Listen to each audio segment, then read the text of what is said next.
Whatever. I hate you.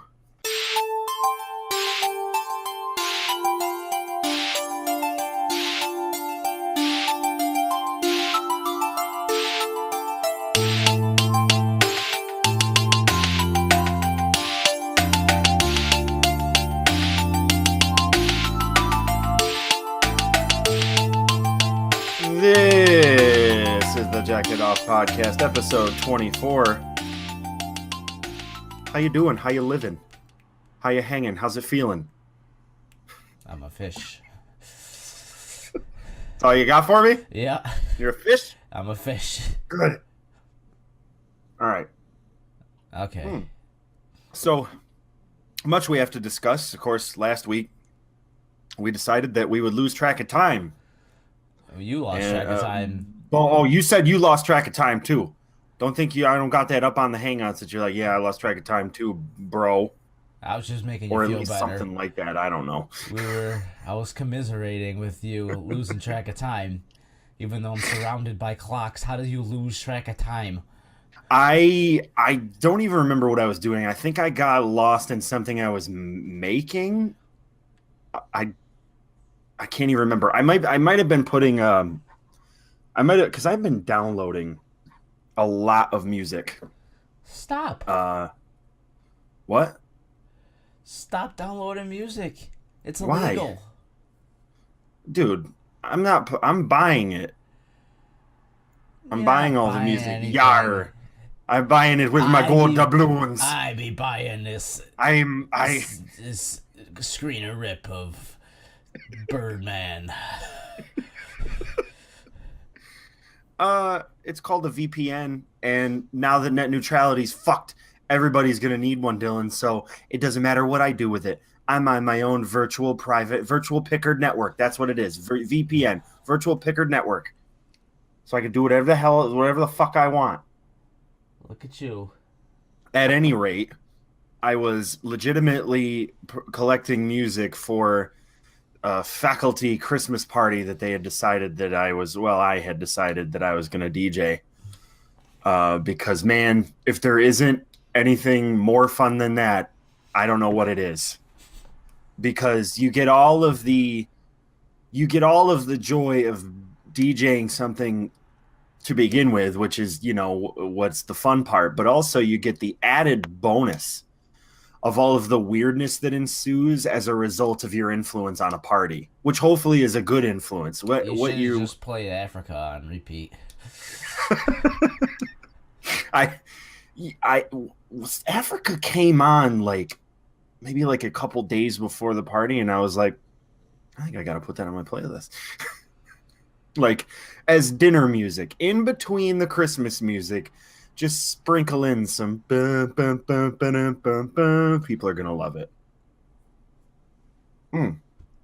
So just as I had predicted, the faculty company Christmas party didn't go without its share of weirdness and now here's the best part about it. You and I have discussed the virtues of doing a gig just for you and doing a gig for everybody else. I had chose on this evening because I knew it was the right choice to do a gig for everyone else. So I did a gig for the group and understood everything about what it is that they needed and wanted. Even took requests without frowning or wanting to kill someone. I just had to let it go. Let any false pretension that I would have in any other scenario just melt away. Yeah. Wow. And if somebody came up and told me to play Despacito, I'll fucking play it 5 fucking times. I don't care. Come up and tell me to play Despacito, I'll play it. Doesn't matter. But what I did concede to myself during the evening, the one thing that I was like, I'm not going to let anybody take this away from me. If they come up and give me a request, I'm going to entertain it. But after that, if I can keep it in the same realm, but while making myself happy, we're going to do that too. So I enjoyed the open bar. This is the first time I brought my lighting rig out. Had barely any idea how to use it. Once I got on the foot switch to where it was adapted to music, I let it run the whole night. Good Don't touch it because I got to read the manual. Have no clue. But so I did all the classics. I did the Isley Brothers, and I did fucking and I did fucking all think of one, and I probably did it. Except the fucking chicken dance. I mean, we're talking like it was practically a wedding right there for about 25 minutes. What? Chicken dance needs a comeback. So you don't hear the chicken dance anymore. That's a real problem. They tried to do it with the Macarena. When they do that? They do that like last year. What? One of those Latin artists tried to redo the Macarena. It was a relatively popular Latin artist too. Really? I don't think it was Louis Fonsi, but I'm not saying it was. I'm not saying redo it. I just wanna come. But just just it makes a comeback in general. Yeah. Just the original, if the next year for some reason, they did this with they did it with Rage Against the Machine. There was one thing on the BBC, I think it was 3 or 4 years ago. On the BBC, every year they do a Christmas countdown or something, and there was something going on where people were putting together this campaign to where they wanted Killing in the Name of to be the number one song for the holidays, as they started they started this campaign, and then I don't know how they did it, but they got based on user listens, based on total listens, they got Killing in the Name to go above fucking All I Want for Christmas Is You or whatever the number, it's always fucking, that's pretty much always the number one holiday song or whatever, and it was fucking Rage Against the Machine. I thought that was the internet fucking so awesome. Funny. Oh man, I mean, it's pretty much the same thing as Bodie McBoatface or any of those other things where the people who are like, hey, fellow kids, they decide that they're going to leave it up to a user poll. It's that's at this right now, closing the end of 2017, there should be nothing online that should allow any users to freely write in or vote on a name. It should be fucking locked down. I can't even believe that even when they did the fucking Bodie McBoatface thing, that they even left the field for other. Don't put an other field anywhere. Learn from your mistakes in 2017 and don't put an other field anywhere. I don't know what the fuck I was talking about. Christmas party, Jesus Christ. Yeah. The goddamn Christmas party, Dillon. I love fucking faculty Christmas parties because ultimately they pretty much follow every cliche that one could think of when it comes to a holiday party. What, are you the Monopoly guy? Are you the electrical tape Monopoly guy? I was doing some wiring. You were doing some wiring. Yeah, so I needed the electrical tape. So tell me how many times you shocked yourself while you were doing the wiring, or how many times it broke, or didn't work. I wasn't doing wiring. I was for some. That's what I thought. Somehow the stripping on my microphone for my vocoder on my microcord got stripped off, so I had to put a little electrical tape on it. That's my wiring. Sometimes you need to just go.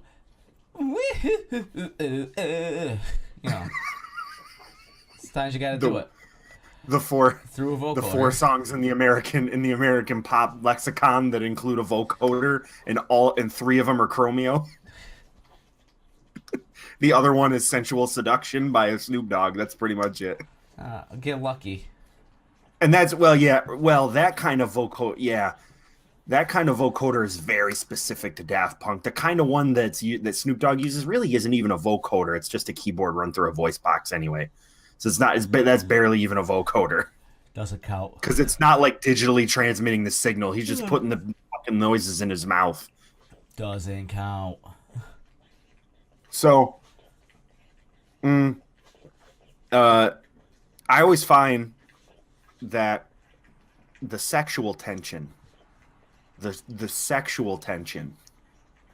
at faculty parties is always real palpable, especially if there's new people at the company. I legitimately I legitimately heard, like, I think my boss saying to somebody, I just overheard uh I just overheard her say that she's like ready. She's like, fuck, I'm gonna fucking dance tonight. Tonight is for dance. And I was like, is this really the night where you're gonna pick to go out of all the, you know, that there's like a club in Saratoga where, you know, you go to dance and there's DJs with residencies and they have like, you know, actual equipment and shit. Like fucking iPad. I mean, and listen, sorting through a Spotify playlist. and listen, there's times where you phone it in, there's times where you don't. You know, this is right in between. You kind of like, it's not fucking Galactic Bowling, and it's not the Halloween party. Galactic Bowling. What's Galactic Bowling? Let me cue you in on something. So, as I was setting up my equipment, of course, this is the best part about it. I can't stress this.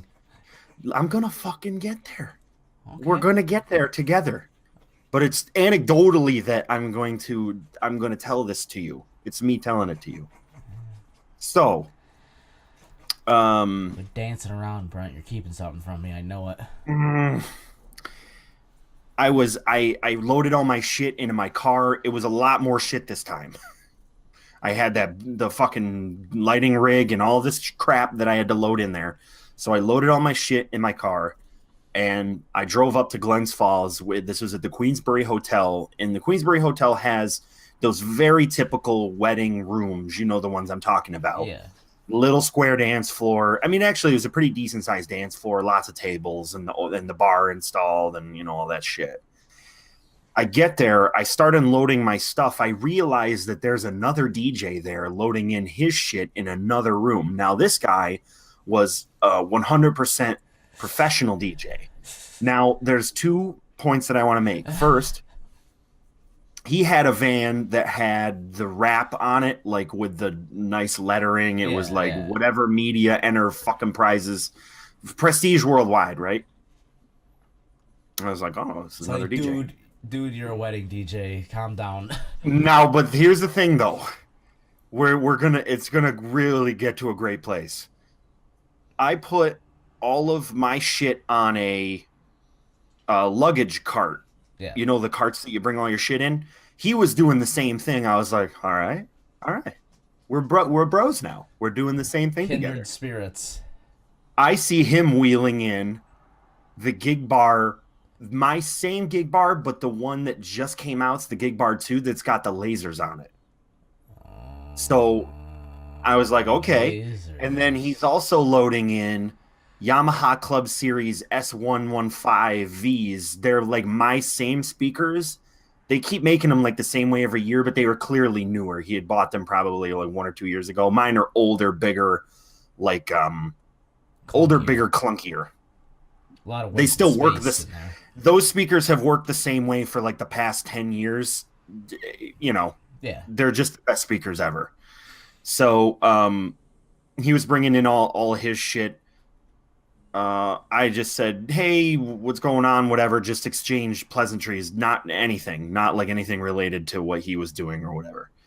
I get in there. I get done setting up. This is probably about half hour, 45 minutes before the party goes off.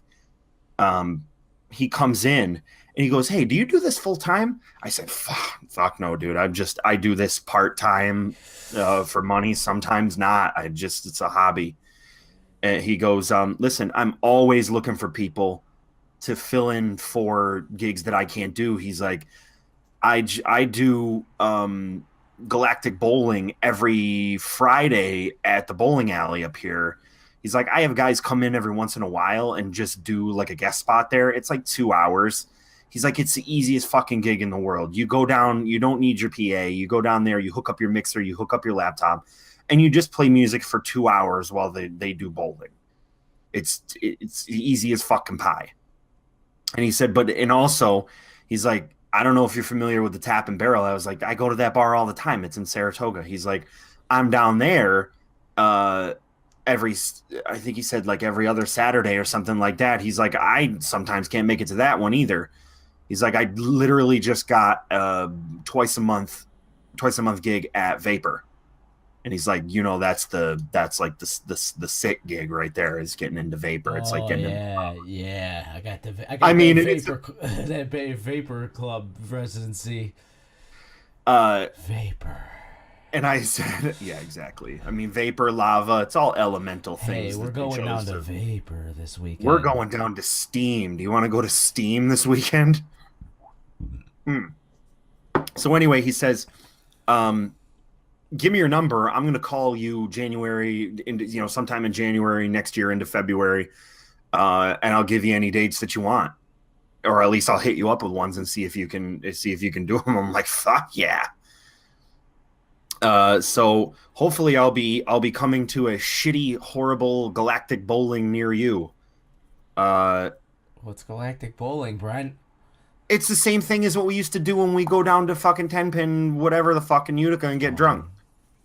It's bowling with loud music I and thought it was shitty more exciting. neons. Well, it probably is I more thought you exciting got if on a it's a better. spaceship and you flew to the moon and you Everybody puts on a VR headset and we all do fucking load go. in the goddamn Galactic Bowling simulation. Yeah, you say Galactic Bowling, it's just plain. I mean, isn't that what it was called when we No, went not in Utica? Galactic. What the fuck what the hell did they call it then? Why can't I think of the name? Not neon. Cyber bowling. Oh, that sounds like a, No, I don't. time to get some bowling ball deals. Cosmic bowling. Cosmic, That's yes. what they called it. So Yeah, Galactic sounds like Galactus bowling. we're going to space, bitch. But I'm excited to try to not play Cupid Shuffle to a bunch of shits in the start of the new year. You can play Mastodon like we used to do.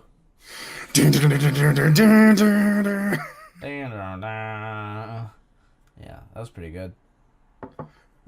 When we used to do that, that's one of those times where you feel so empowered by experiencing everyone else's despair. Yep.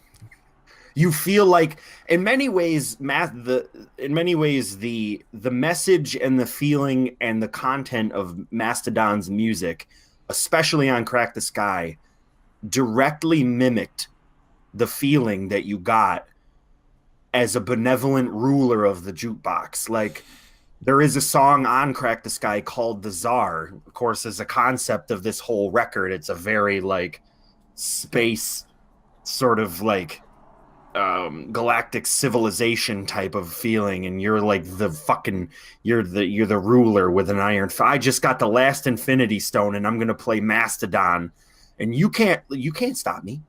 Jeff just gave me $20. I'm gonna go put it in the jukebox.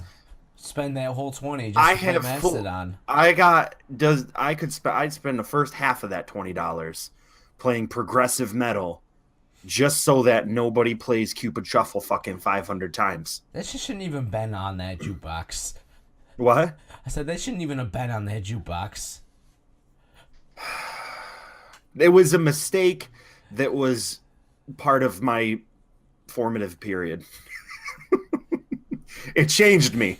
It made me realize that the power of music goes in both directions. Things like doing shitty wedding gigs and destroying a wedding gig, and then going to fucking Cosmic Bowling and putting on Mastodon, two completely different ends of the spectrum. You get a full understanding of people's reactions to music you're that on way. the spectrum. Oh, superb. Combo breaker. So, let me see here. What's on your grocery list? Yeah. Let's do a rundown of your grocery list. I'm gonna make some zuppa Toscana today. Come again? Zuppa Toscana. Have you ever been to Olive Garden and got the one soup with like the sausage and potatoes in it, and it's like a kind of a creamy broth type thing? I think it's got like kale in it. I think it's got kale. I haven't been to Olive Garden in forever. In forever. The only reason why I continued to eat Olive Garden or kind of had a renaissance of Olive Garden when I moved up here was because my work is kind of close to one. Okay. So we can get the fucking soup, salad, breadsticks, whatever thing for lunch. It's like $8 and you get like a fucking huge salad, a bowl of soup, and a shitload of breadsticks. So you can't really beat it. It's like Salt City, and every soup is actually pretty legitimately good. Olive Garden is one of those few chains that, as objectively microwaved as some of the things are, there's some things there that are actually pretty good. I'm not coming down on Olive Garden right here. No, I'm not. No, Don't I get know it you were. twisted. I'm just saying that I just that's haven't the been popular. there in forever. That's the popular opinion. I'm just addressing the popular opinion of Olive Garden is that it's like just like anything else, like 99 or fucking Chili's or TGI Fridays or I'm Applebee's. not going there any one of those. expecting. It's just if I'm in the mood for Italian food, I'll be perfectly I honest. guess I go to Olive Garden. The thing is, though, Dill, is that you could go to fucking Utica and get some fucking Mama's Gugats, a fucking hats and. Well, see, that's the thing is I don't have a really need to go to Olive Garden because most of the time You have Olive Garden in your house, or better than Olive Garden in your house. That stuff's getting made in my house. That's the type of stuff that gets made at my house. So. Well, and even if you like, if there was something that your mom doesn't really make or whatever, fucking spaghetti kettle. Oh yeah. There isn't nothing that you would if your mom doesn't make it, they make it. You could go up and get fucking whatever from spaghetti. I mean, hats and broccoli, dude. That's my go-to Italian. Hats and broccoli is like, oh yeah, that's the best. Orgasmic. Go to Giorgio's to get hats and broccoli. Oh God, and I mean any Utica. I mean, and then of course you go. Then you got your Bellamy's for fucking chicken riggies. Jesus Christ, that's like next level. I now when I come down, I'm gonna have to go there. But anyways, what the fuck was I talking about? Olive Garden. Oh, you were making I was making Scucci pasta fazool. They do have pasta fazool. Of course they do. Why wouldn't they? Zuppa Toscana. It's like I said, it's like a kind of a creamy potato soup with like sausage and a bunch of other shit in it. I probably had it before without knowing. I found like a copycat recipe for it online, and I wanted to make it because Becky said I think she's getting like sick or some shit, and I'm like, well, it's soup time. Let's make some fucking soup then, because you're gonna make me sick, and then everybody's gonna get fucking sick, and then we're all gonna want soup. So cool. I gotta go get the shit for that. And a boatload of seltzers and cheese. Cheese is on the list. Yeah. Gotta have cheese. Double up on the cheese. Oh yeah. What I've been doing lately is just to cut a brick in the mail. What I've been doing lately to cut out the middleman is I've been going when we go just to milking Price the cow Chopper. Yourself? I've just been putting a straight intravenous IV. An IV of just bechamel sauce for macaroni and cheese, just cheese sauce, straight into my carotid. But what I've been doing is just buying a fucking big ass lot. It's embarrassing because when I go to Price Chopper, used to get the little bags of pre-sliced margarita pepperoni, right? Yeah.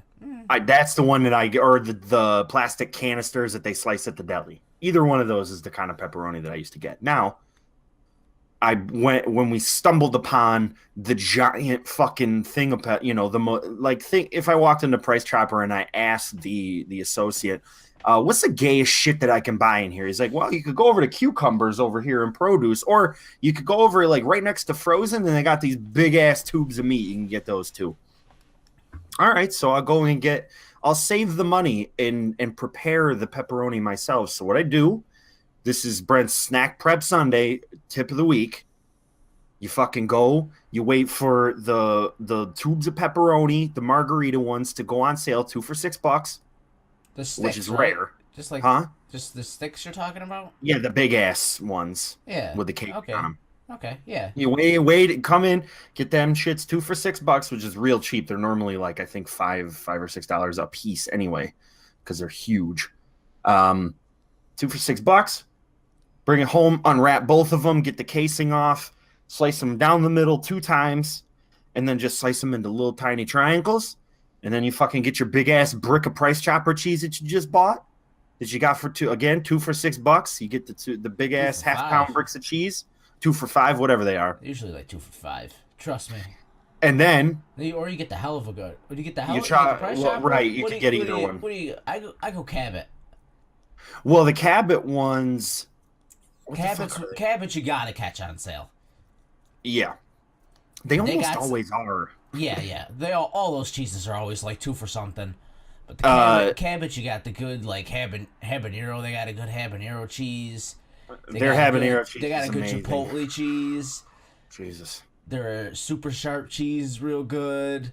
So then I get that shit, bring it home. I chop it into little cubes. I put all that in a quart bag during the week. Here's my lunch. I wake up in the morning. I fucking grab just a regular sandwich bag. I pile in fucking cheese, pepperoni into one bag, and I pile in a big ass handful of those Smokehouse fucking Blue Diamond almonds or the wasabi ones in another bag. Pop that shit into my bag. Put in like a yogurt or something. Put in like a couple clementines. Fucking maybe I'll bring a seltzer with me to work. Boom, there's my lunch. If that wasn't valuable to the 5 people that were listening, I don't know what the hell is. I have no self-control. That cheese would be gone day one. See, I see no point. I see no point in cutting cheese. The portioning of the cheese on your end is pretty much a moot point from the perspective of why would I waste time cutting it when I'm just gonna shovel it all in my face? Dillon, if you just stopped eating bread, you'd be like you'd be a fucking keto master. You wouldn't even know you were doing it, but you'd just be doing it every day. You'd just be like, yeah, I'm on paleo or keto or some bullshit like that. Because all you do is drink fucking G Fuel, eat cheese, pepperoni, fucking salami, fucking just eat it.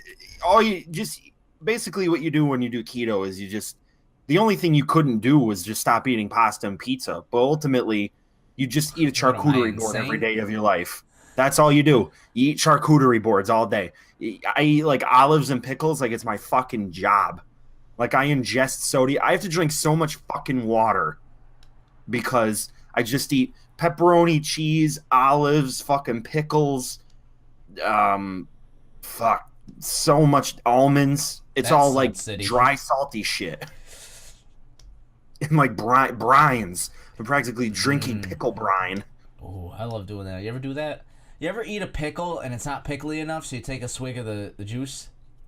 So not only have I absolutely done that, but I just bought this brand of pickles that is like right up there with you ever go to like because you got a lot of them there, but we got some here too, the fucking like those Mennonite places like the Big Red Barn, and your mom goes to a lot of those places. Yeah. They have sometimes they sell like shit that you could get at Price Chopper. A lot of places are going in the direction of like selling stuff that looks like it's homemade. Like, you know what I mean? Like it's a well-known brand that's just packaged like it's they homemade. got like a picture of Amish people on it. You're like, it's like, they must have did cool. this. Why'd they it's like put fucking their portrait $13. on it? But the difference that's is the thing, though. It's never expensive if you get them from those places. Well, the difference the one we go to, like they don't upcharge you. Like it's right. Not like some really places expensive. do, some places don't. A A lot of places know their audience. Selling it as homemade. I think that's why. They're not trying to pretend it is. Well, right, that's true as well. But the point I wanted to make was that at Price Chopper, across from the deli, they always have like the hummus and the all that shit. Like it's the bar? In certain Price Choppers, it's like this. The Greek bar. Is that what you're trying? Yeah, kinda. This one is different though. In the Price Chopper that's over here, it's like. It's kind of all mixed in. It's like the cheese, the fancy cheeses, and then they got that shit. Sure. But I found these pickles in the plastic containers. They're just deli containers, the tall deli containers. Mm-hmm. I'll have to tell you later what the fuck the name of this pickle is, but It literally tastes like the same kind of pickles that my mom, when she used to do nails all the time, she had clients that would bring her shit around this time of year. For some reason, like canning culture is fucking huge. Um, in Verona and like, and it never stopped. It never stopped being gigantic.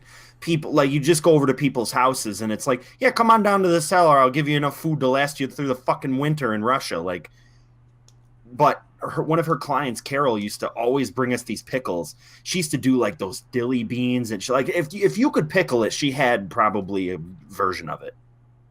She used to do these pickles. They were kind of bread and butter style, but they were more sour, and the pickle slices were thinner. Mm-hmm. And it was almost like and she put other shit in there too. It was like carrots and celery, and like it was like a salad kind of, okay, like a gardeniera type thing, yeah. but it was like sweet and sour. These pickles are some of the best pickles I've ever eaten. And like you've seen like brands like McClure's. McClure pickles are from Brooklyn. Like they're real pretentious pickle dudes. They make like fucking $9-10 jars of pickles. It's like they are. How dumb does just saying those words, pretentious Nine, pickle 10 dudes? Oh my god. Well, that's the same. Like you see We're it permeate. picklers. You see so much of that permeate the stuff that used to be made in a certain way. But the fact of the matter is, I fundamentally changed the pickles that I'm going to buy, because what I did before was like, I refuse to buy your fucking $9 pickles, you assholes. I've had them before. Like I had a taste of them when we were in Brooklyn. I actually was at the place when we were down there. They are absolutely, without a doubt, well above average. They're like way, way, way above what you normally could buy. They're like super crispy and like they're above Clausen, but I'm buying Clausen. They're still expensive for pickles, but you know, fuck you. I'm not eating the Mount Olive or Vlasic pissy squishy pickles. Hey, those are good pickles. Listen, when you need a pickle in a pinch, I'm gonna tell you, they are absolutely good pickles. Like if you buy the sandwich slice pickles from them and put them on a sandwich, that's the kind of pickle you want on a sandwich. But for me, like just eating a pickle out of the jar, I gotta have that bounce back. I gotta have that crispy. I gotta have that texture. They got the crispy. The Vlasic Farmers, whatever, which is another example of them trying to rebrand, but they did it in a way where the pickle was actually different. You know those ones, the Farmers, whatever, that has the carrots in them. They're right next to the regular Vlasic pickles, and they have like kind of an off-white label, which is again another classic example. Yeah. My mom started buying them way, way, way back when she was like, damn, Brian, have you tried these pickles? They're like way better overall, and they don't cost that much more money. I've been sort of gradually stepping up the pickle game like over time, finally landing at this it's like an off-Broadway fucking production of a pickle, because it's not even in the pickle aisle. They got to keep them refrigerated. I'm almost positive I've seen the pickles that you're talking about at Price Chopper. Oh yeah, they're in this. I mean, and there's multiple brands of them. Like some of them are like half sour pickles, and some of them are in the whole. Like in some of them are whole, some of them are sliced. But these are like the classic Jewish deli pickles. They're like fucking amazing, and they got that squeak when you eat them. I mean, damn. So this episode is brought to you by that brand of pickles that I said. Vlasic. That I don't know what it is. Vlasic is a classic. They really are. It's just, I think the like nothing to me is appealing about the warm to warm package pickle. You know what I mean? Like cold pickles fucking, it's kind of like how they say, well, you gotta refrigerate them. Well, yeah, you refrigerate them after you open them, but they've been sitting there on the shelf in warm-ass liquid for a decade. Put them in the fridge before you fucking eat them. Yeah, Jesus. But they haven't put them in the fridge. There's a reason why Clausen is in the deli case in the big-ass containers with the sauerkraut and all that shit, is because they know that when stuff is cold, those like the cell structure doesn't break I down like it mean, does in a warm you fucking ever vat of think liquid. you ever think maybe it's because they're not sealed? What do you mean? They're not sealed like a jar is, Well, which is why they're in the fridge. the If okay, so the ones that I got, the yes, plastic tub ones, could yes, certainly apply to that. But okay, Clausen pickles are okay, literally across from the meat in Price Chopper, and okay, they're in okay, jars. okay, okay. All right, all right, all right. And they do have a tangible difference in like, tactile or whatever the Sure. fuck you want to call that. Mouthfeel. They have a difference in mouthfeel. Well, the whole reason you pickle something is so you don't have to refrigerate it. That's absolutely true, and I think that probably speaks more to the artisan part of this than it does the practical part. Yeah. Because as we've learned over time, the necessities for doing something like salting something or pickling something or brining something come from the need to preserve it, which we don't fucking need anymore. So if Clausen wants to make a pickle that doesn't traditionally follow the actual pickling process of putting it in a boiling thing of water to seal the jar and doing all that traditional shit, they can just fucking pluck a fucking cucumber straight off the vine, cut it into 4 pieces, put it in a jar with some salt and sugar and vinegar, put the lid on it, and put it on a refrigerated truck and send it to the Price Chopper, and then I'm going to eat it. Because I could just put it right in my fridge. I'm continuing the preservation process because I'm an evolved human being, and I can continue to do it. Or fuck it, I could fucking dry a steak in my fridge. I watched it on YouTube the other day. How do I dry age a steak? I could just do it in my house now. I figured out how to do. Well, I'll probably poison myself and die. Yeah, but I sure, figured out how to do it. Yeah, I put on my slouchy beanie. everyone knows the best advice comes from YouTube videos. Some asshole with a GoPro walking through his kitchen. All right, guys. Here's how to dry age a steak. Now, first what you got to do. 4 easy steps. 4 easy steps that are broken down into each individual. Also, 4 easy steps within those steps. And yeah, then so this it's is like a 16 steps. 5-part series. This is part 1. I'm going to the store to buy a steak, and then it goes to the stupid ass vertical video up him up in the Price Chopper. All right, guys, I'm up in This the Price is what Chopper you're gonna right need. now. I'm gonna fucking. Oh, here's the steak. Oh wait, the guy at the counter is asking me what kind of steak I want. Hang on, bro. I don't know. It's like that's just 12 minutes of the entire video is him trying to figure out what kind of steak to buy. I watched some other YouTube videos about what steak to use. So like they told me to use a ribeye, so I'm gonna buy a ribeye, and it's like $140 worth of ribeyes. It's like if you can't afford ribeye, don't buy anything because you're fucking plebe. You're a bourgeois pedestrian. You might as well go get the Hormel's Salisbury steak out of the freezer, you scumbag. Go buy some steakums, you fucking degenerate. Don't be dissing steakums. Huh? Don't be dissing steakums. Now, have you ever done the shaved beef that they do at the fucking deli? No, yeah, I think so. That's some next level steakums right there, dude. That's when you're. That's when you're like better than steakum are the little pucks you get. Oh, like where Walmart like pack them into a thing and then it's like a little puck and then you put it in the thing and when you cook it like you kind of just break it and it breaks up real nice. Those are pretty good. Plus it feels like it's real meat because it's like a thick brick, but really it's just a steakum. I think you've just successfully written the commercial for that. If they ever really needed one, I don't think they need a commercial because I'm pretty sure it's just Great Value makes them. I've never seen a name brand version of these steaks, so I don't know. I'm gonna be watching Sling like later on tonight, and it's like, ever look for a better than Steakums version of Steakums? Try meat beef pucks. I kind of want one right now. Yeah, I kind of do too now. Maybe put some fucking Clausen pickles on it. Some Vlasic. You know what's a good Vlasic is the Tabasco. Oh, you know what? Two name brands come together. 2 subpar name brands come together to make a subpar pickle. You know who? And I'm pretty sure it's not even Tabasco because there's like peppers in the jar. You know who makes a crazy ass pickle like that? is Target.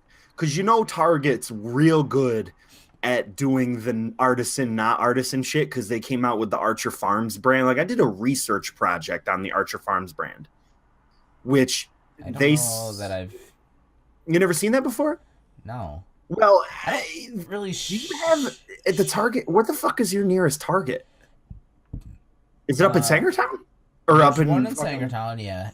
And then there's one in Fayetteville. Fayetteville's a bigger one. Sangertown does have the grocery section now. I mean, the one up... First of all, let me just give big ups to Target, because ultimately, in this grand scope of American consumer shopping, Target is pretty much like the most bougie of the grocery stores in the world, like in the universe, because it's not only a very limited selection of groceries, like they're basically segmenting themselves as these are the groceries that we feel that you need, and we're going to charge you a lot more for them because we're a specific segment of the market.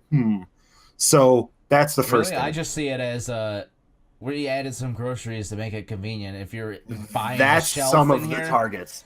You might as well just you got to pick up a thing of ketchup too. You just get it here while you're already here. Some of the targets are an afterthought, but a bottle of ketchup. What they've done is they've also said in some targets, some of the update, like the real updated targets, they've done like this expanded. Super now? Isn't that what they're called? Kinda. They've sort of. I'll tell you this. There's a few things that if you went in to get them at Target, you wouldn't. They don't exist elsewhere because of the way they've segmented the brands off. Up and Up is one example. Up and Up is their house brand for toiletries, and some of the shit that you get in there for like Up and Up is far and away better than most of the other things you can get for like the house brand. But Archer Farms is their upscale house brand. Okay. They make shit like Bloody Mary pickles. That's where I was going with this. Was that they make some crazy ass pickles up in there.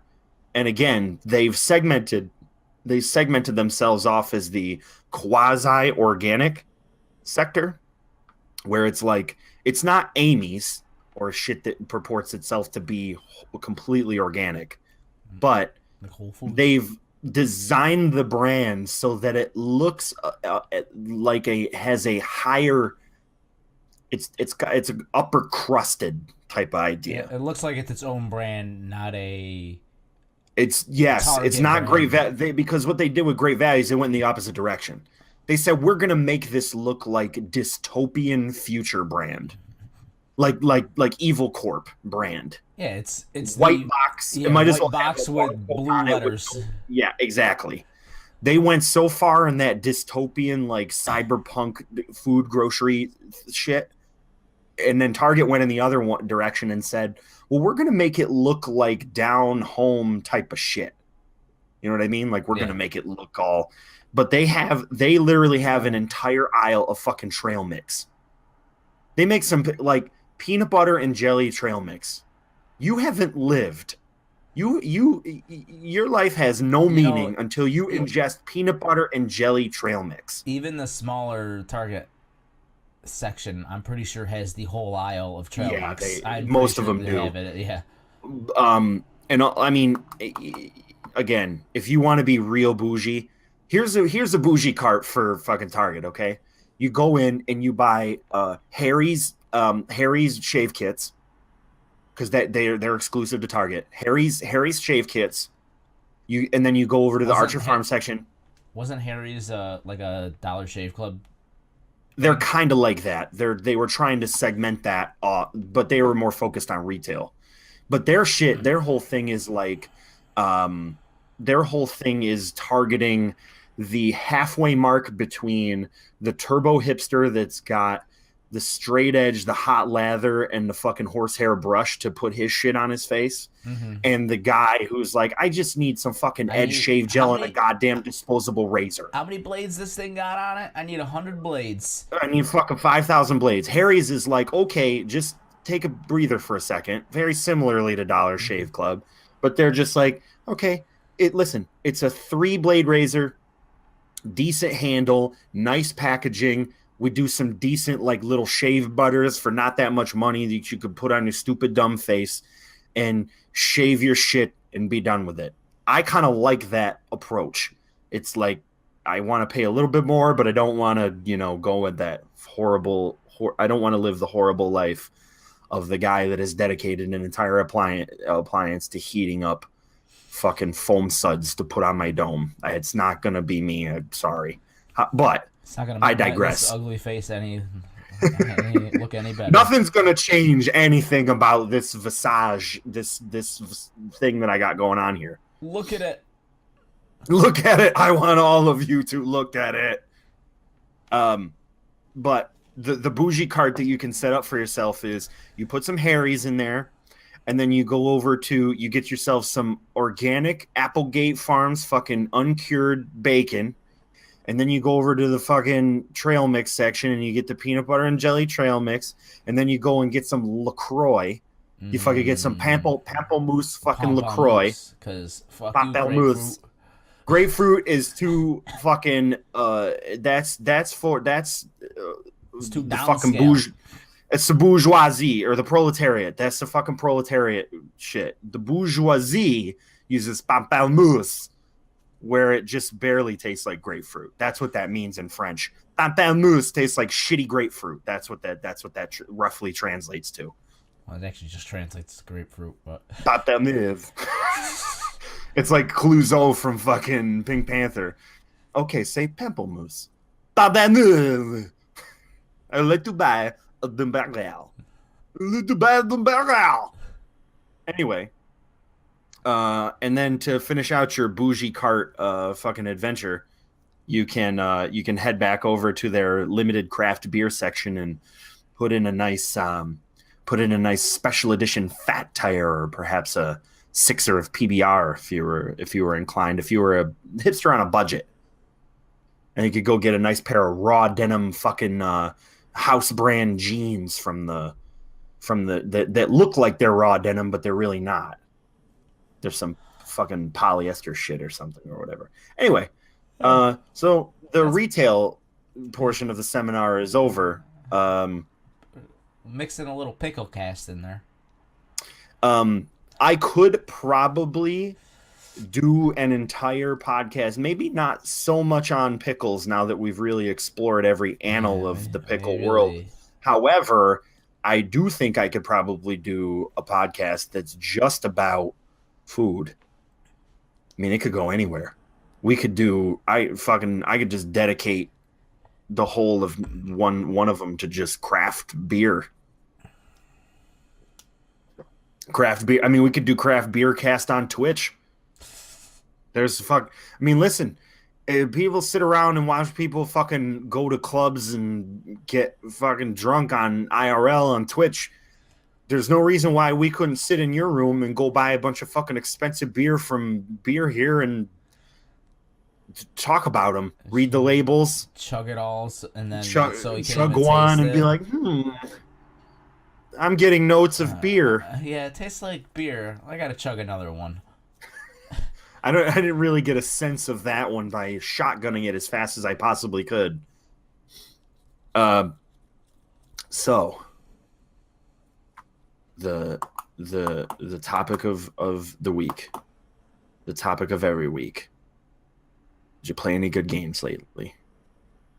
Gotta take a shit. You can hold it. Did I play any good games lately? What a loaded question, Brent. What are you getting at? What are you getting at? Are you trying to back me into a corner here or something? I'll be honest. I was looking the other day at, because my this bridge, and wondering if the impact would kill you if you jumped off of it. Is this tall enough to kill me? I was on Amazon trying to shop for Christmas gifts, and trying is really the operative term that I'm trying to get across here. But one of the things that I was looking for was I was trying to find a gift for my Aunt Deb, and she happens to be like a really big fan of like party games.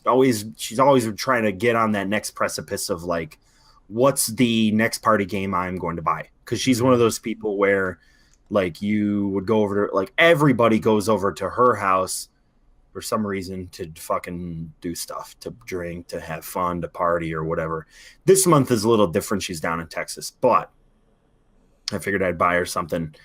I was trying to find. We are at a loss. I mean, we're definitely not at a loss in terms of like, complicated, not complicated, but I guess more strategy games. I don't think we've ever been at a bigger surplus of strategy board games in the world forever than we're at in the past 5 or 6 years. Well, everything's either apples to apples or a strategy game. Yeah. And I mean, if it's not apples to apples from like the more lighthearted side of it, it has something to do with like a Pictionary or Cranium. It's just all built on these tried and true things, trivia or whatever. And even trivia, that's fallen off quite a bit. I remember an era of like Trivial Pursuit. Like, fuck, man, it's so trivial, bitch. But I was just, it makes me think like there's gotta be, I think part of the problem is that largely when you are inviting people over to play a party game, what you run the risk of almost every time, and I've seen it happen a couple times, what you run the risk of is people being immediately turned off by the complexity of something in terms of just getting into it and getting going. That's what makes party games sort of derivative, I think. That's what it seems like to me. It's very hard to reinvent a thing when usually reinventing means adding an additional layer to it. And then that's the opposite of what they're trying to achieve.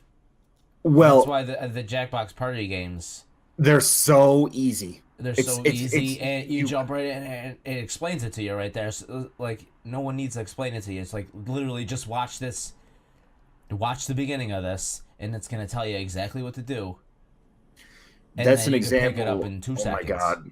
I mean, just and that's where all like the newer the games that you're looking for are going now. Like they're all Jackbox games at this point. Because you really don't want to be the guy.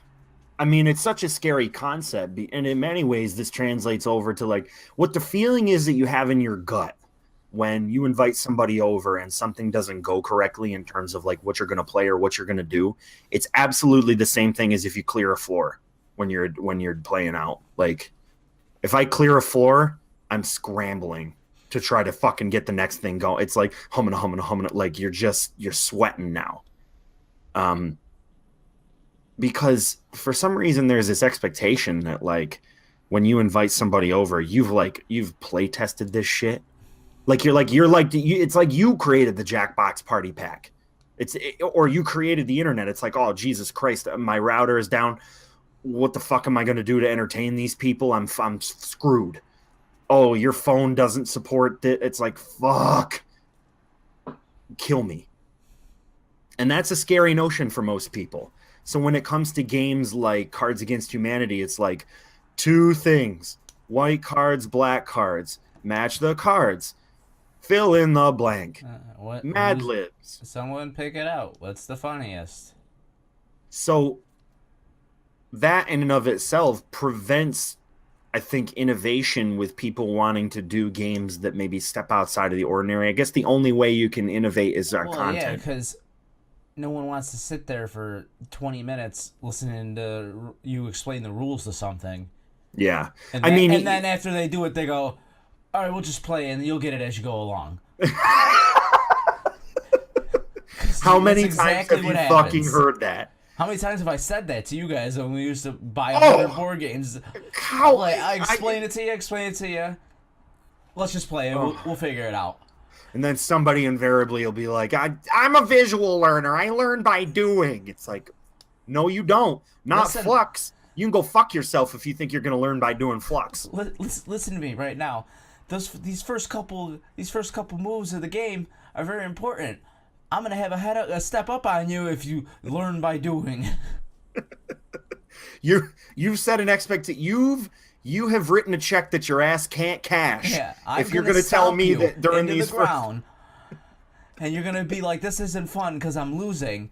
Well, yeah, that's because you didn't want to listen to me explain the rules. And now you drew on a great point right there. It's not fun because I'm losing. Because ultimately, a game like Cards Against Humanity has the same principles as Whose Line Is It Anyway? It's all made up and the points don't matter. What it really is trying to get you to do is to elicit a social interaction with the people that are around you. And to be able to do that, can't have rules. Huh? Initiate a chuckle fest. It's like it's got to start right now, and we got to get into it fucking right now. And if there's any like exposition or lead up, like the Jackbox gets it pretty much right on the nose. Like, you better not have more than 30 seconds of telling me how to do this game. And even if you don't even fully understand it based on the first like description of what you're about to do, you're going to get the prompts on your phone to do something. Yeah. And more often than not, the more confused somebody is about doing the task that's set in front of them, is the funnier the fucking answers are going to be. I mean, it's not inherent in the design, but if it was a mistake, it's a happy one.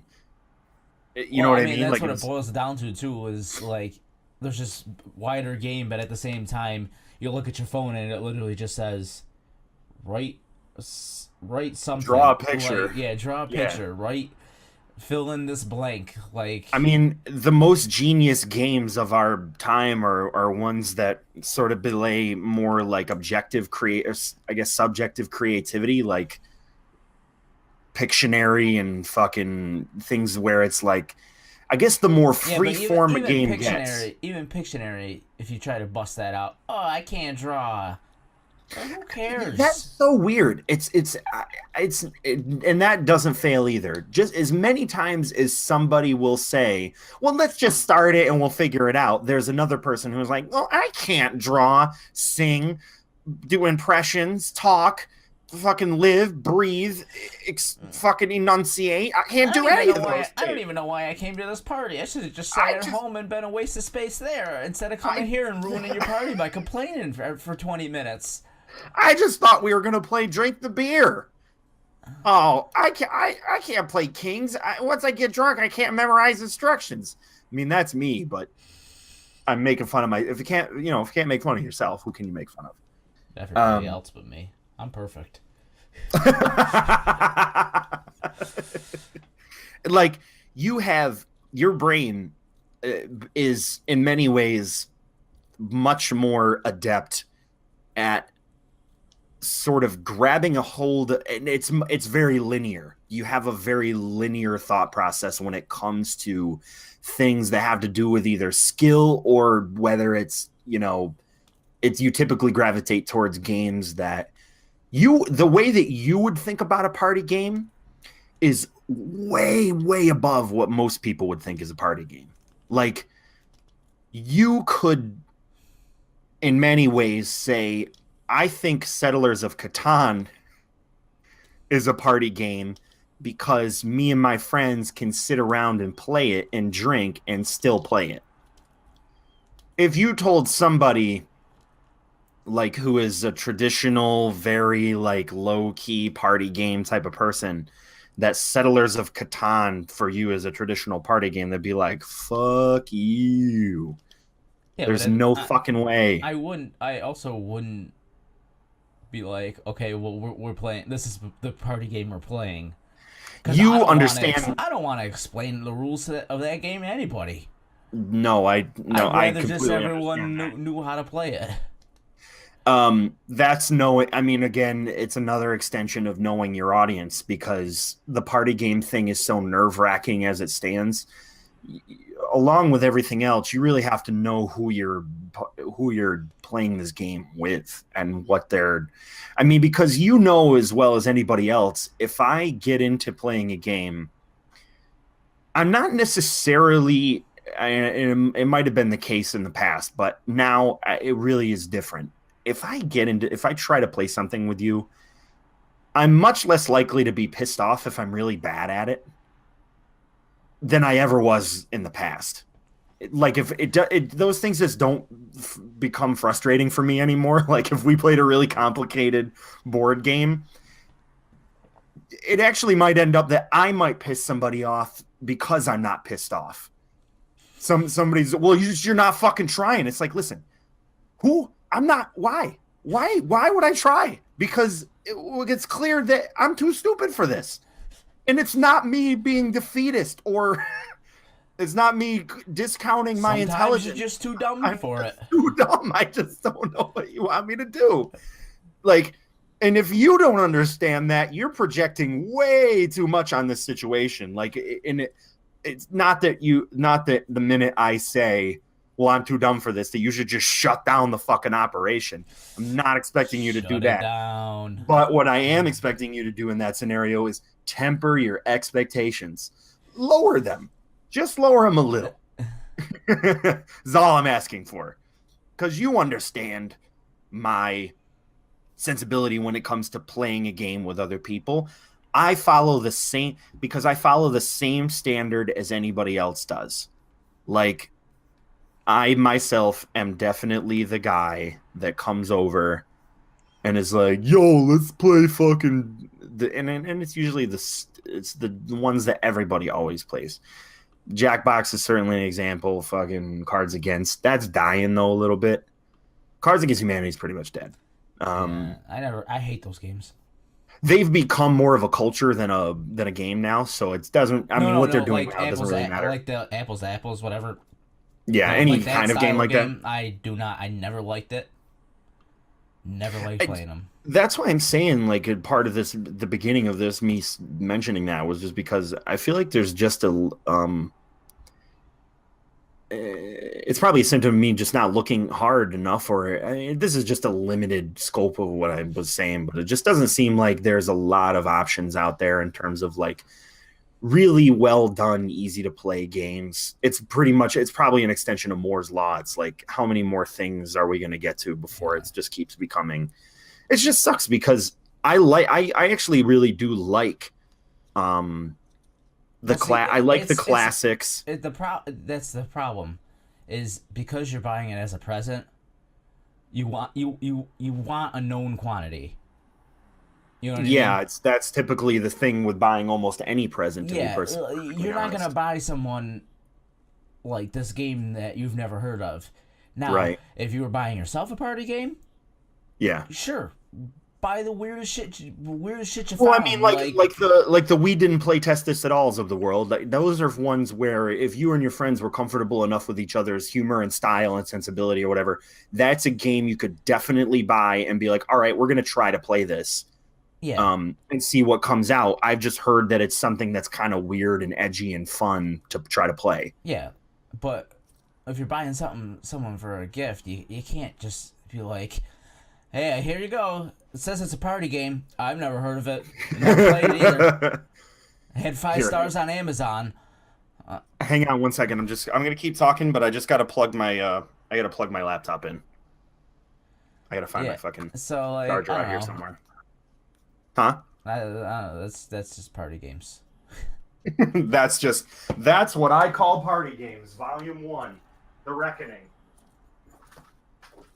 So anyway, I was trying to find these games, and I just felt like what I was looking at was a bunch of people trying to do other shit that had already been done before. Like, it's really just the equivalent of somebody being like, you've heard of Cards Against Humanity. Well, just check this out. And it's like, it's, the fucking same bullshit as it was before. It's like, there's no reason for this. Again, somebody's got to come up with something eventually. So your answer to the question, you play any good games lately, is you were digging on Amazon. No, I just wanted to address that because it kind of came to my mind. I wasn't gonna divulge that much into it, but because I legitimately did play some good games lately, but it's kind of the same shit for me. I will tell you this. Tell The me other about day, it. just for shits and giggles, I took the plastic off of the BioShock collection. Oh, you madman. Um, and I just plopped in, put on the first one, and went into it, and I was like, wow, this is garbage. And the reason why it is not because of the narrative or the story or the visuals. Like, it's such an awesome game. Like, because it appeals to everything that I like. It's steampunky. It's got all the cool shit, right? The controls. The controls, they took a little bit clearly to try to refine those. They're very not good. Which, to be honest, I can't really fault them for because it's understandable that because this game isn't the game is not about precision. It's not. Infinite, you could definitely get a little bit more precise with what you're doing. You could definitely zero in. You could get your Well, enemies a little yeah. bit further away from you. BioShock is very much predicated on close quarters combat with a limited range of movement. And not, I guess in many ways it's kind of the here we go, Resident Evil paradox. It's like, what creates tension in a game? Well, you could do that a lot of different ways. You can do it with the ambience, purely on the ambience, or you can do it based on how it feels to control it. If it feels like your controls are a little bit trapped or they're a little limiting, that can give you a feeling of like, oh fuck, like if something fucking gets up in your face real quick. It's a much darker, more horror inspired game. In any case, I don't know if that was their intention to have it not control very good. Yeah, I don't know. I guess I haven't played it in so long that I don't really remember the controls. Well, it's a little slow. I mean, that's Yeah, I really guess. what it is. It's a little slow. And again, I can't really You can fiddle with the sensitivity. fault it for that. I think it's just that when I started playing Wolfenstein, Oh my, yeah. I mean, it's just such a tightly. That's It's just hard to night and get day used to. too, You know what I though. mean? Because it's so fast. I mean, it's fast. The I don't know, just the controls. They're really good. I mean, and that's kind of just where the current generation is with gaming. The controls are like a really big factor. It's one of those things that you hear constantly when they're reviewing something. It's like the controls just. I mean, how many times have you seen a YouTube fucking comment stream? The controls in this game make it literally unplayable. It's like BioShock 1 isn't literally unplayable, but at the same time, we made a pretty big jump Oh yeah. in play mechanics. Yeah. Shit, I mean, it's jump is very on clear. Y. Huh? I said jump is on Y. That was the other thing. I was like, oh my God. It felt like I was playing like fucking Mega Man X it felt like I was playing like one of those platformers on Super Nintendo where the buttons are fucking switched. Mm-hmm. Where it's like the side button is jump. It's like, go fuck yourself. If the side button is jump, you can kiss my ass. Because it's like, we've moved on. Okay, we figured it out. Yeah. Yeah. Right trigger, back, fire, X or whatever the fuck, jump. XA, jump.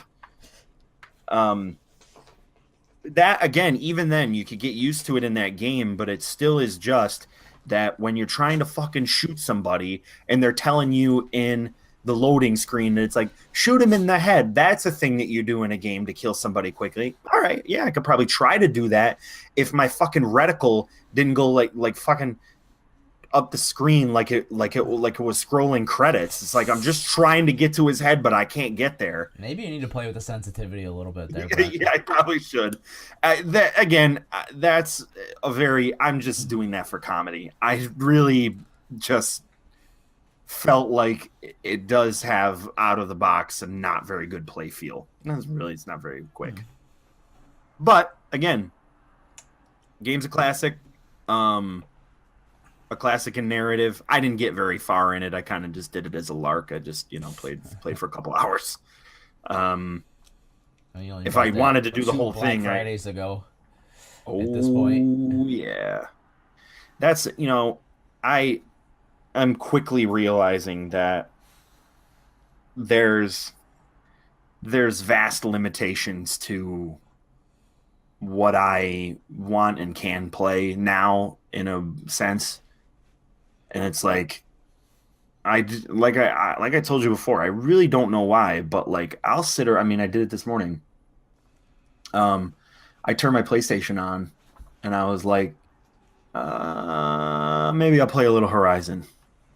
But then when I turned it on, I was like, I don't really feel like jumping into that right now. So then I ended up playing. It's weird because that's an easy one to jump into. Because yeah, it is. When you get to a certain point in it, when there's not a lot of story involved in the middle. Yeah, I'm gonna jump into Horizon, do a side quest. I'm gonna jump into Horizon, get a long neck. You know what? Actually, I think to me, now that you say that, that's probably actually more of a thought process than it is because the way I think about it is like I think about it in a bigger sense. Like if I'm not getting into Horizon playing it like Grand Theft Auto. Like I'm just gonna drive around for a few hours. Yeah. But you can do Horizon and just not do anything for like you just fucking walk around and just fuck around and just shoot some shit. Go to a fucking just go to a stalker fucking collect some just shit. Move. And that's where I wasn't this morning. I wasn't thinking about it. I was like in my head I was like, you just don't fucking play Horizon casually. This big sprawling epic fucking adventure. That's one of the games that you can actually play. You don't have to progress. Skyrim is another thing too that's like that, where it's just like I'm just gonna jump in and fuck around for a couple hours. Fallout. Yeah, like some games you jump in, you're like, well, I want to jump in, but I want to play a chapter or Yeah. Well, and so progress. Then I just jumped into Titanfall, but then I had a change of heart. I was like, so when I jumped into Titanfall, I was like, maybe I'll do some Frontier Defense. So like I got in there and I was like, you know what? I'm going to jump in the campaign. So after a fucking way long departure from the campaign, I just jumped back into it and I played about 2 hours of the campaign. You don't really have much more left. Yeah, it's really not a large campaign. It's fun. I mean, that's we know that's a fun campaign. I don't know why I drop so many things. I just have a really bad short attention span. That's the problem, is that I'll get to a certain point in there and I don't know whether it's I'm stuck on something or I just died a fucking 1,000 times or whatever, and then I'll just be like, yeah, fuck this, and then I'll turn it off, and then I'll go back to watching fucking Funhouse or something. I don't know. I don't know what it is. I don't know if I have like video game depression or something, but like my constitution just gets depleted like that. I'm not like you were as resilient as it gets in terms of video games because you've proven it time and time again by playing things like Neo, fucking Cuphead, and all of these games that require 40,000 restarts, thinking about patterns, creating, like sort of loops of thought and trying to like nail it down, and robotic input, like near robotic levels of input.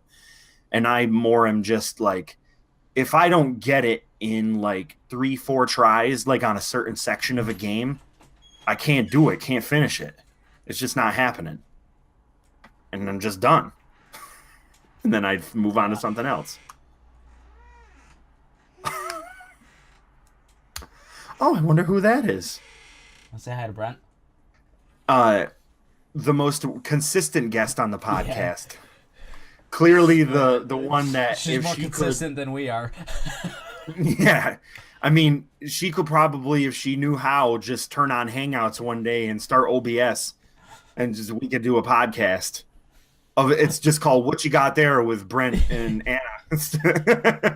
Hey, what you got there? Hey, what you got there? And she'd be like, this. That's Be cool. like, oh, what do you do with that? That's cool. And then she'd be like, I just do stuff with it. It's from Frozen. Yeah, pretty much. This is from Frozen. I do stuff with it. It's my favorite. It'd be more interesting than some of the podcasts we've done in the past. I mean, we literally talked about pickles for 20 minutes. Listen, if that's not entertainment, I don't know what is. I mean, again, To be fair, I don't know what entertainment is. What passes for entertainment in the public consciousness now at this stage? Pickles is a welcome departure from the norm. We've rightfully proven that what we could talk about in the podcast space can be pickles, and we're trailblazers. Just think about it that way. Sure are. Oh yeah. To answer your question, have I played any good games lately? Yes, I was just about to pass it over to you. Okay, so I could talk about stuff. I started outdoing stuff I beat last weekend that I didn't get a chance to talk about because we lost track of time. Wink, wink. So I beat Tacoma, which is the second game from Fulbright Studios. What was the first one? Gone Home. Gone Home, okay. I had heard of both of them. I know they're indie darlings, and they make very rich worlds. Joint. He, speaking of BioShock, he was on the team for the BioShock 2 DLC in Minerva's Dead. Mm-hmm. That's where he got his little, hey, I'm good at this, to show people he's good at it. So that was pretty cool. It's just your typical AI future, megacore stuff going on. You're basically a private contractor coming to remove the AI from the ship because it was considered faulty or something. Unstable? Yeah. Is it like a HAL type of situation? Well, that's you want me to just spoil for you? You ever play it? How long is this game? Like 3 hours. Oh, I'll probably play it then. Okay, so I won't spoil it for you then. But because I saw it on the sale and I was like, huh. Yeah, it's really good. It's definitely worth a playthrough. You learn some stuff, like it skirts some tropes, but at the same time, it's you can see stuff coming a mile away. There's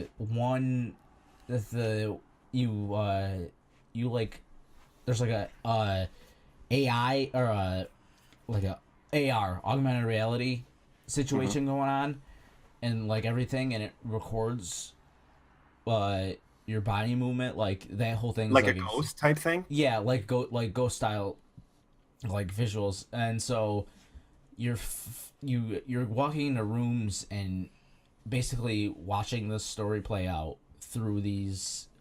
Funnily AR enough, recordings. that's what you do in Titanfall 2. And yeah, and like you could scrub through, like you could follow this person around the whole time and get their, like, what's happening with them. So it's a lot of doing that, and the story unfolds from there. If you worth a playthrough, definitely.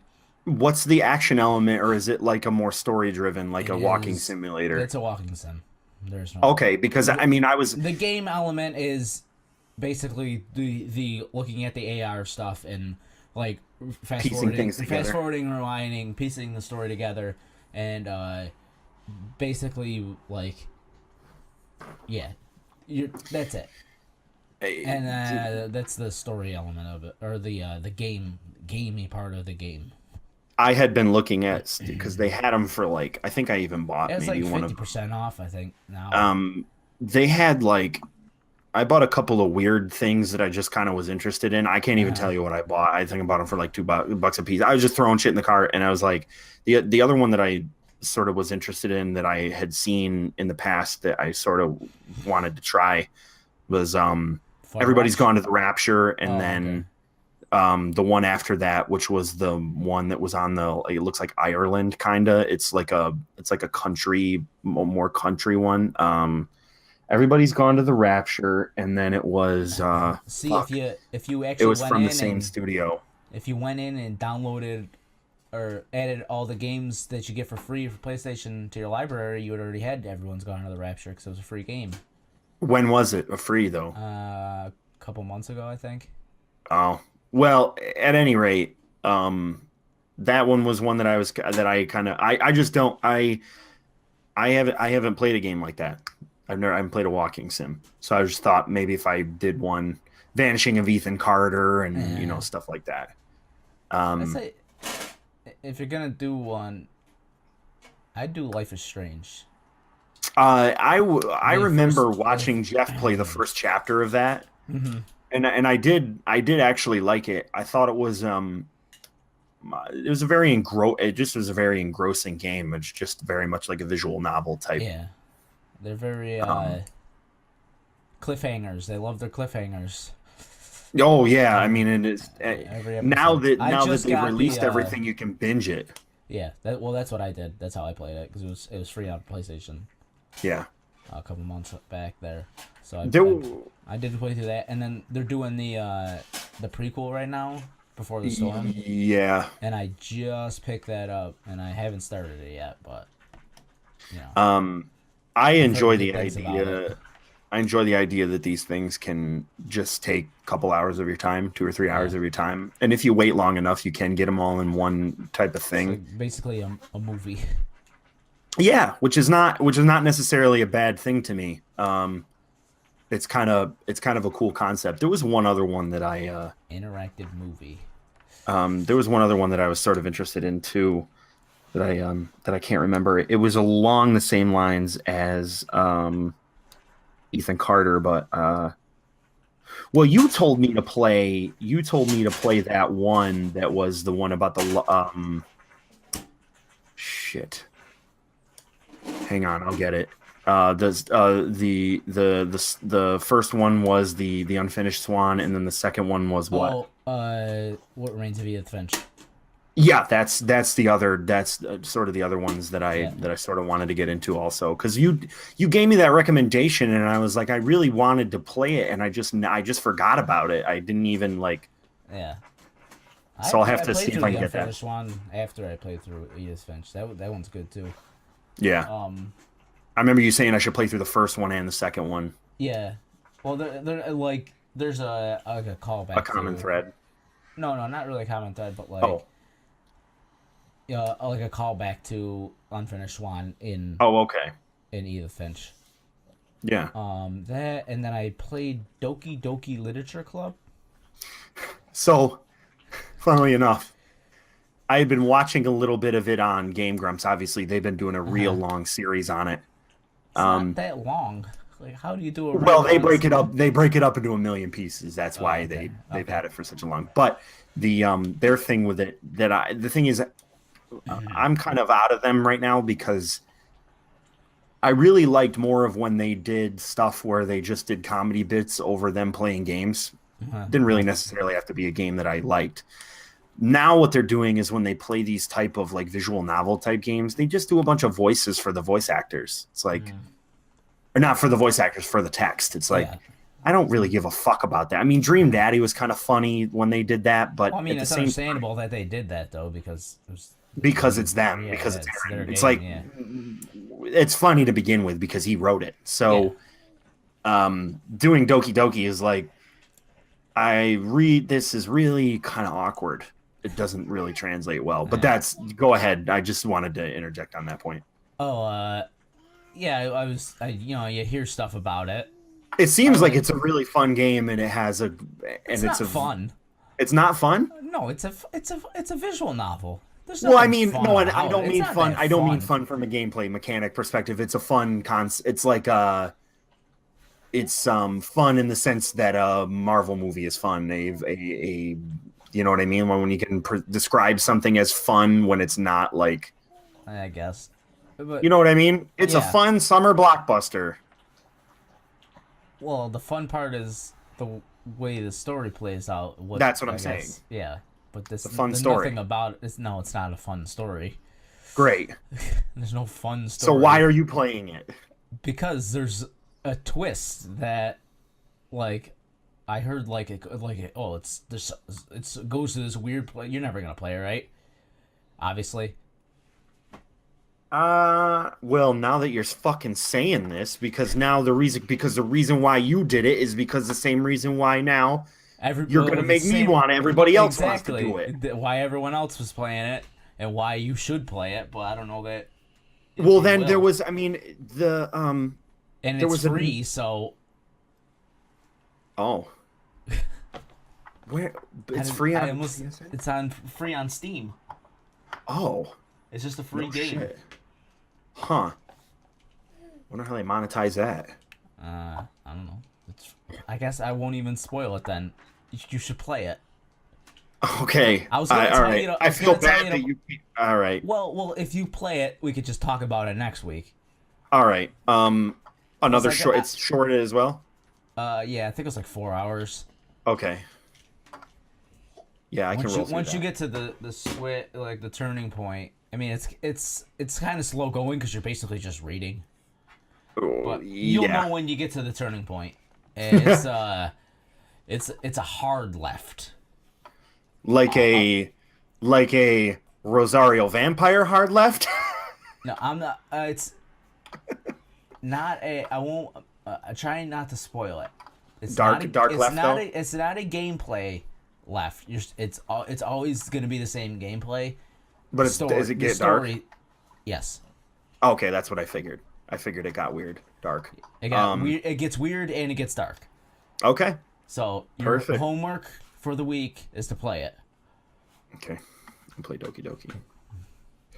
Well, and here's the other thing, Dill. I have time off, perfect. So just waste your if time I can playing get the shit, I gotta get some shit novels. Done. But Becky's gonna come home. She's gonna see me over here on the computer, like really intense, like just to hit the point in the game where it gets weird. So, what the fuck are you playing? Shut the hell up! Shut up! Either shut up or I'll put it on the big TV and you're gonna watch me play it. Well, we gotta wrap this up because I gotta get going to see the Star Wars.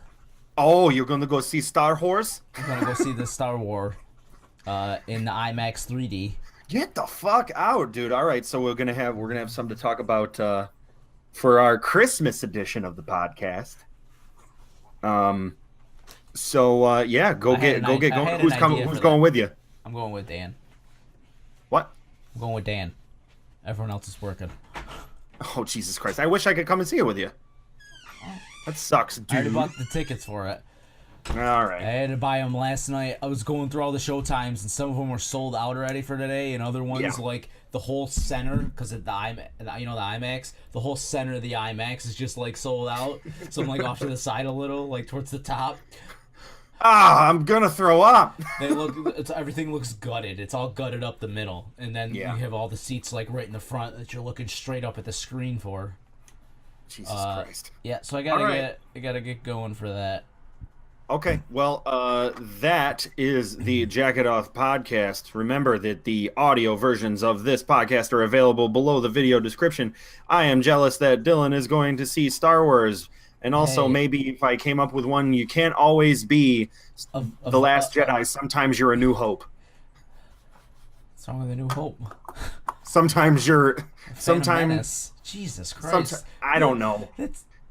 You don't even know if The Last Jedi is good. That's true. I guess I can't say that The Last Jedi is a step above A New Hope, considering that A New Hope is one of the best ones. Go eat some pickles and play Doki Doki Literature Club, everybody. Boom! Got it. Gotti. Jagged All Podcast, I'm out.